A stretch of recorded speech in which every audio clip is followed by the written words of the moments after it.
യഥാർത്ഥ പേരിൽ തിളങ്ങില്ലെന്ന് ഉറപ്പുള്ളതുകൊണ്ട് സ്വന്തം പേര് മറച്ചുവെച്ച് ഹിറ്റായ നടികളും യഥാർത്ഥ പേരും. അഭിനയിക്കാനറിയാം, നല്ല ചന്തവുമുണ്ട്. എന്നാൽ അഭിനയിപ്പിക്കാൻ കൊണ്ടുവന്നാൽ സംവിധായകൻ പേര് ചോദിക്കും. പേര് കേട്ടാൽ അദ്ദേഹം അല്ലെങ്കിൽ നായകനടൻ പറയും, സൗന്ദര്യത്തിന് ചേർന്ന പേരല്ല നിന്റേതെന്ന്. ഇതാ പുതിയ പേര്, ഇതിൽ നീ തിളങ്ങും. അതോടെ പേരുമാറ്റൽ ചടങ്ങ് കഴിയും. ഭാഗ്യമുള്ളവർ പുത്തൻ പേരിൽ പുത്തൻ നായികനടിയാകും. അങ്ങനെ പേരുമാറ്റി ഹിറ്റായവർ ആരൊക്കെയാണെന്ന് നോക്കാം. മനസ്സിനക്കരയിൽ അഭിനയിക്കാൻ വരുമ്പോൾ നയൻതാരയുടെ പേര് ഡയാന മരിയൻ എന്നായിരുന്നു.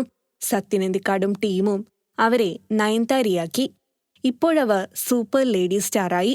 കാർത്തിക മേനോനാണ് നമ്മൾ എന്ന ചിത്രത്തിൽ അഭിനയിക്കാനെത്തിയതോടെ നടി ഭാവനയായത്. നാം ഇന്നും ആരാധിക്കുന്ന പഴയകാല നടി ഷീല, യഥാർത്ഥ പേര് ക്ലാര എന്നാണ്. രഗിത രാജേന്ദ്രക്കുറുപ്പാണ് നമ്മുടെ നിവേദ്യത്തിലെ ഭാമ. ആശ കേളുണി നായരാണ് കിലുക്കത്തിലെ രേവതി. ധന്യ നായരാണ് നടി നവ്യ നായർ.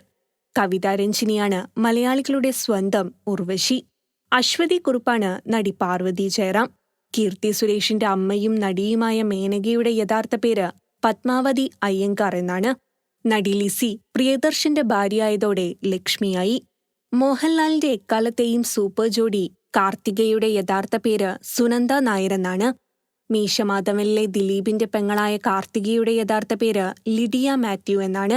ജിമ്മി ജോർജാണ് സിനിമയിലെത്തിയപ്പോൾ മിയാർ ജോർജ് ആയത്.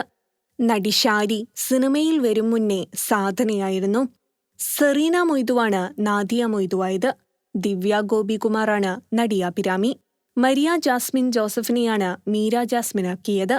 ഗേളി ആന്റോയാണ് ചാന്തുപൊട്ടിലെ ദിലീപിന്റെ നായിക ഗോപിക. ബ്രൈറ്റി ബാലചന്ദ്രനാണ് മൈഥിലിയായത്. ഗീതു മോഹൻദാസിന്റെ പേര് ഗായത്രിദാസ് എന്നായിരുന്നു. എല്ലാവരും സ്വന്തം പേരിൽ നിന്ന് മാറിയപ്പോൾ മലയാളത്തിൽ ചരിത്രം സൃഷ്ടിച്ചു. ഫിലിം കോട്ട്. നിങ്ങളുടെ കരുത്തിൽ ഞങ്ങൾ ഉയരുകയാണ്. സബ്സ്ക്രൈബേഴ്സ് 10 ലക്ഷം കടന്നിരിക്കുന്നു. സ്വർണത്തളിക നേടാൻ സഹായിച്ചതിന് നന്ദി. നിങ്ങളും ബെൽബട്ടൺ അമർത്തോ. നല്ല വാർത്തകളുടെ നോട്ടിഫിക്കേഷൻ ഉടനെത്തും. വിശ്വസിച്ച് ഒപ്പം നിൽക്കുന്നവർക്ക് ഒരിക്കൽ കൂടി നന്ദി.